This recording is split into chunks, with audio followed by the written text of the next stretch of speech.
There we go. All right. So today, I'd like to first welcome you guys all here. Today, we're going to simplify science, peptides, and wellness so you guys can make sense of what's happening inside those little vials of yours.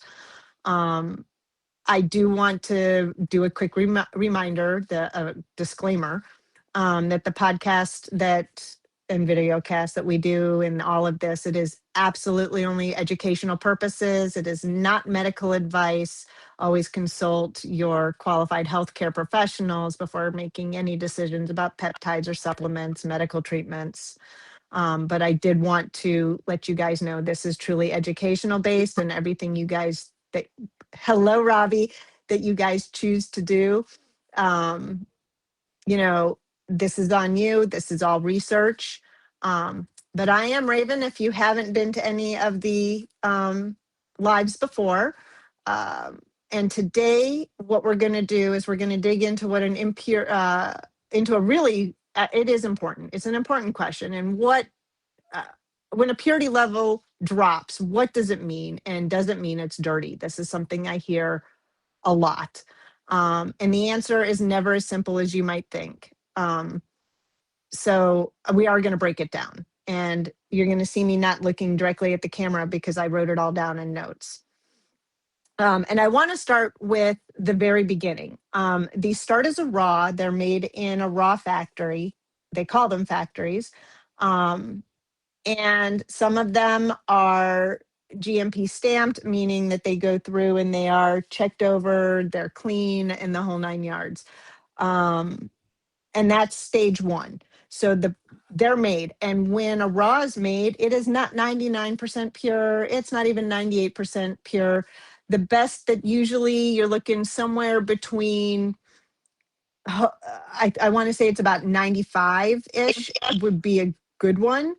But they can be less. And then the purity that we're getting to happens when we get into the into the lyophilizing part.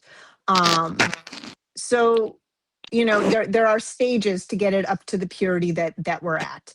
But when our labs test the peptides, they usually report something called the HPLC purity, which is what we're seeing, that 99 point whatever percent.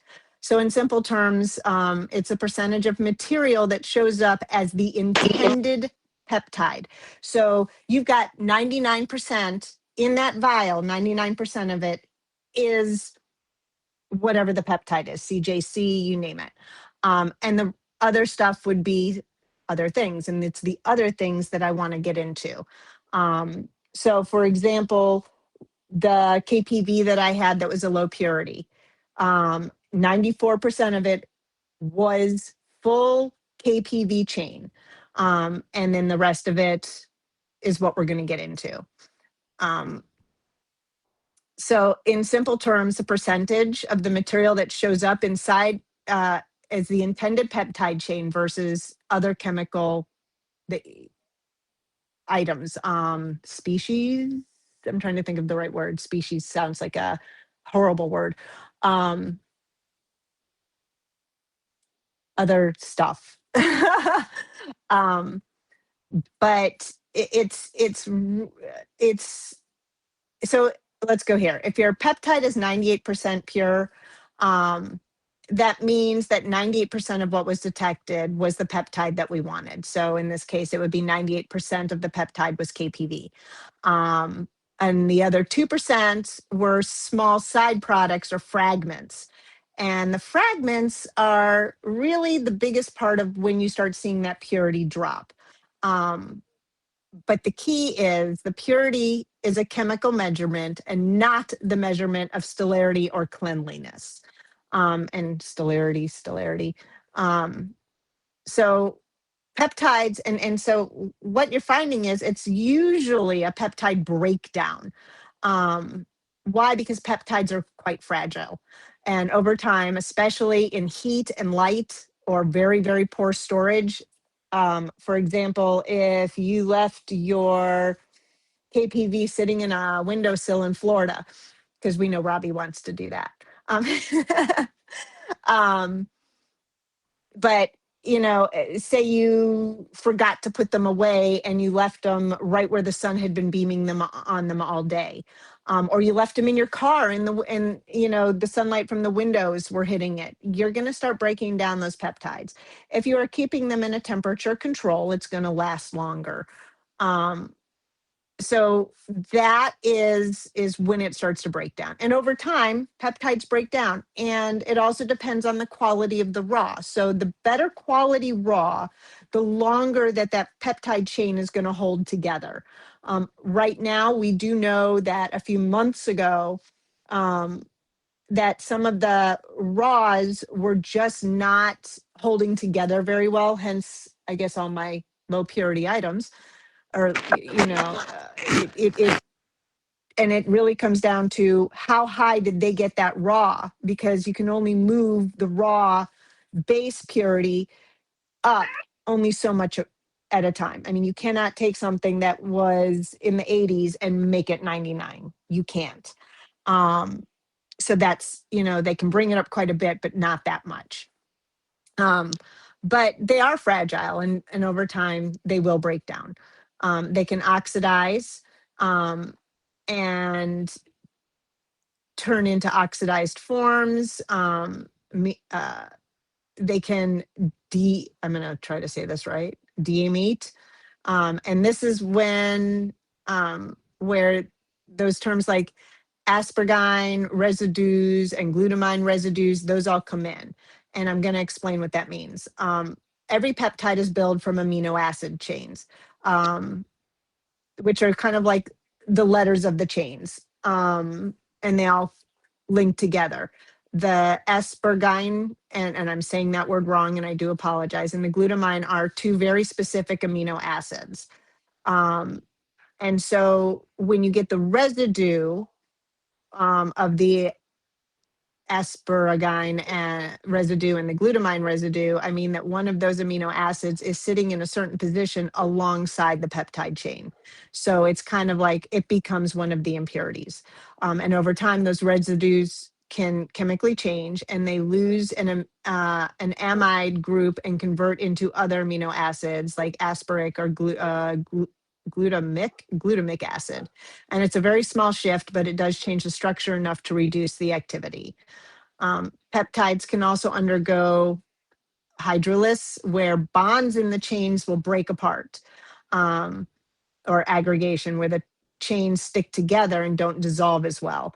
Does this mean that it's not good? No, you might see more clouding when that happens because it just can't dissolve as well. Every one of these changes is going to create a new molecular species. And those that show up as new peaks in the HPLC. The main peak is your intact peptide, and it shrinks and the purity percentage goes down. So as those chains break and that main peak drops, the impurities are going up. So those broken chains, that's usually what it is. Obviously, we have fillers in there. That also is not going to read as your peptide.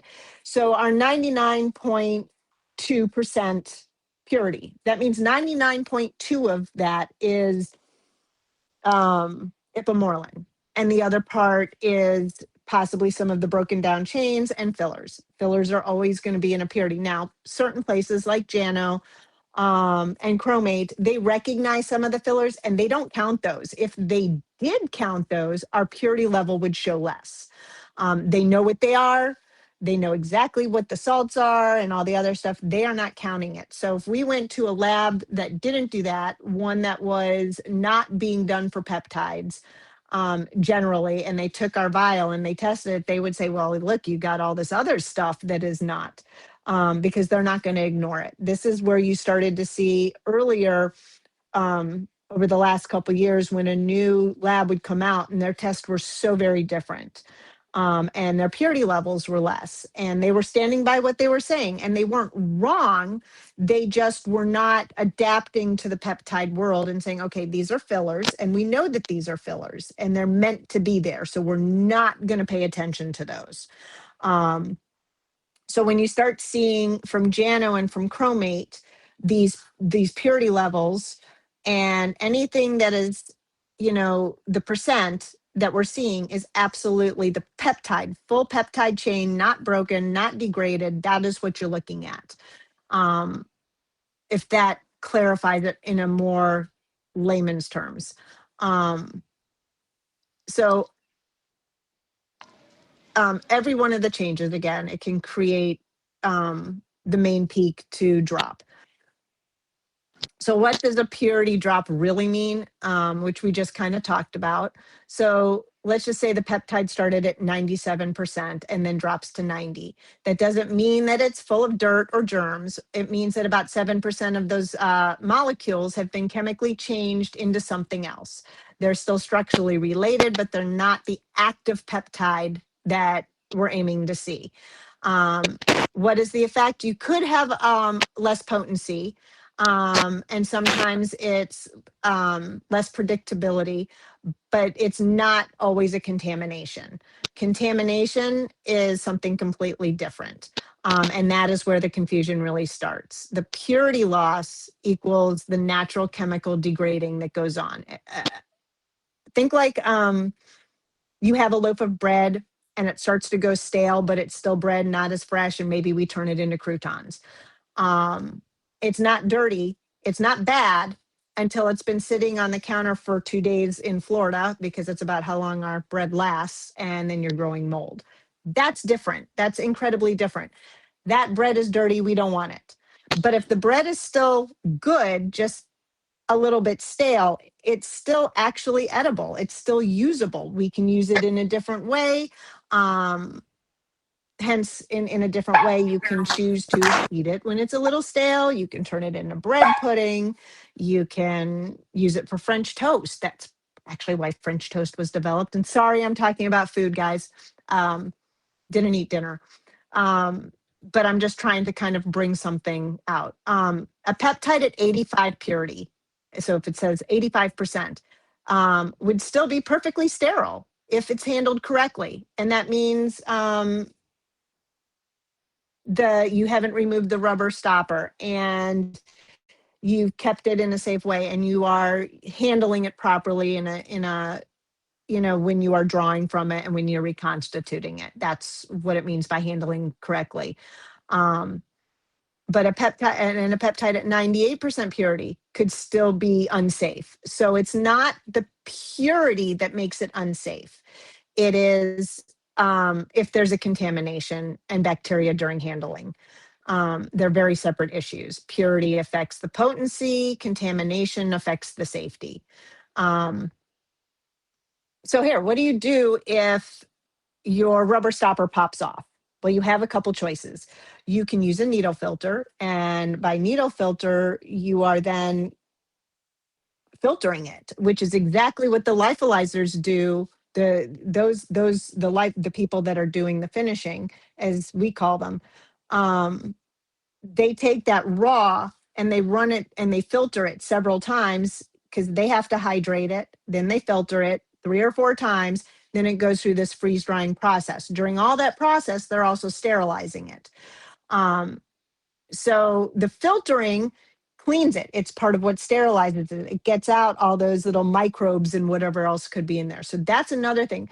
Say your rubber stopper pops off. It's really not the end of the world. There are things you can do to still have that be accessible. And it's actually a lot easier than you think, especially if you have lure locks. I know I've shown this a few times, but I am going to show it again.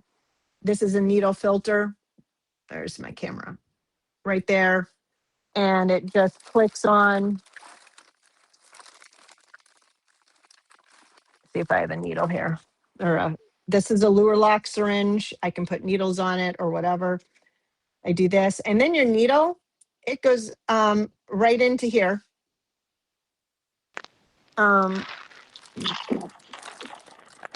Which I have a few of.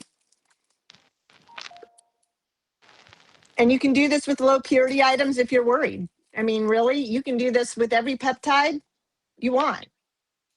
And you just pop that on and you draw up.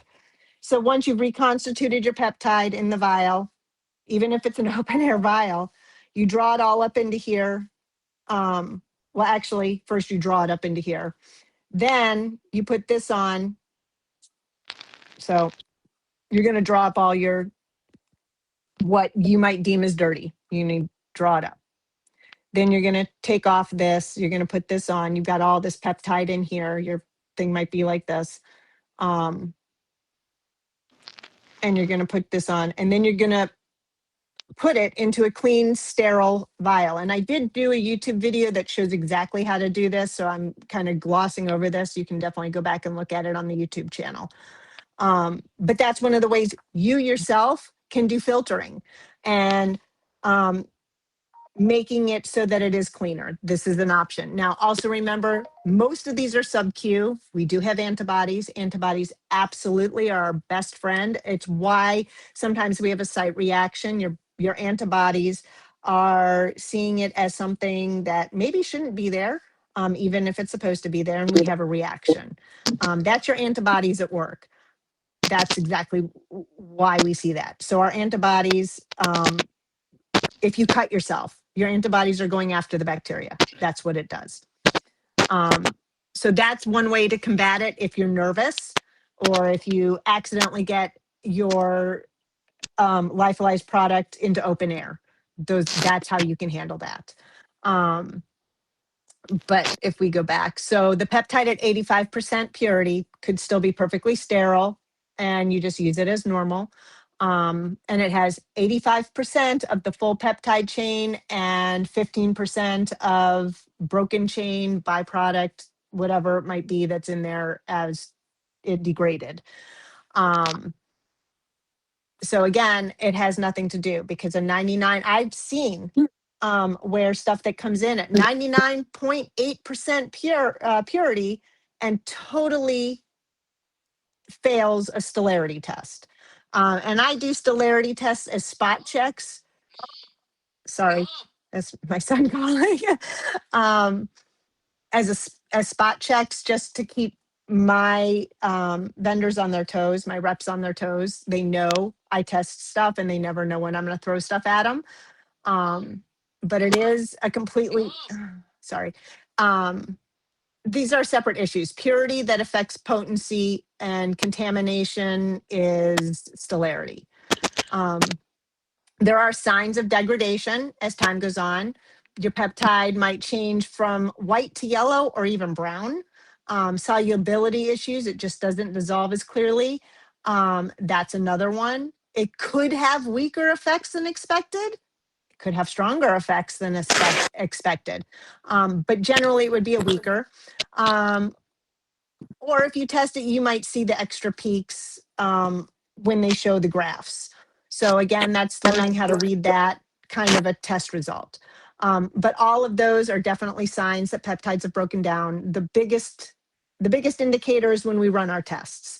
That's going to tell us more than anything else because the subtle color changes, they don't always show up right away.